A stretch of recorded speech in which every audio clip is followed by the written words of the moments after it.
කොන්නිචිවා අද බලමු තාතු නැත්නම් තාතුද කියන ව්‍යාකරණය කොහොමද හැදෙන්නේ ඒක තේරුම මොකක්ද කියලා. තාතු නැත්නම් තාතුද කියන්නේ යමක් කරාට පස්සේ. මීට කලින් වීඩියෝ එකත් මම කරාට පස්සේ කියන අතර වෙනම ව්‍යාකරණයක්. ඒක තේරුම තේ කර.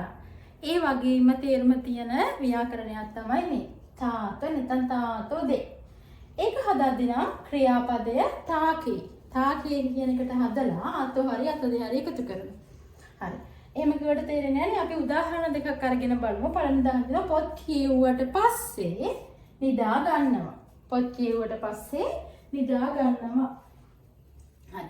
මෙතන කොයිබද මේ ග්‍රාමර් එක තියෙන්නේ? කියුවට පස්සේ. කියුවට පස්සේ කියන තියන තැන තමයි මේ ග්‍රාමර් එක තියෙන්නේ.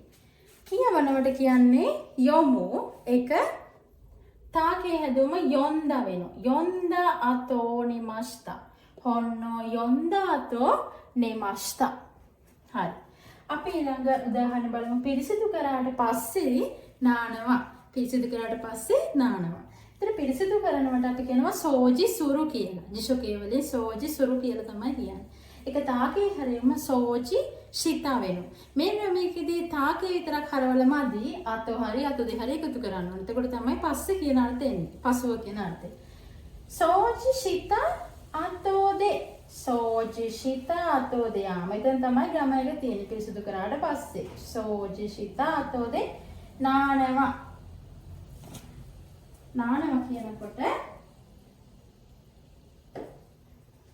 අබිමස්. අබිමස්. නිදා ගන්නවා කියන එකටත් නිදා ගත්තනේ. නිදා ගන්නවා. නිමස්. හොන්නෝ යොන්දා අතෝ නිමස්. පොත් කියුවට පස්සේ නිදා ගන්නවා. පිරිසිදු කරාට පස්සේ නානවා. සෝජි ශිතාතෝදේ අබිමස්. අබිමස්. තේරුණා නේද? මේ ව්‍යාකරණය. තා අත නැත්නම් තාහද කියන ව්‍යාකරණය. එසේ නේද? මේ වගේ නැවතත් ව්‍යාකරණයක් අරගෙන නිකන් ඔයාලා හැමෝම සතුටින් පරිස්සමෙන් ඉන්න. සයනරා.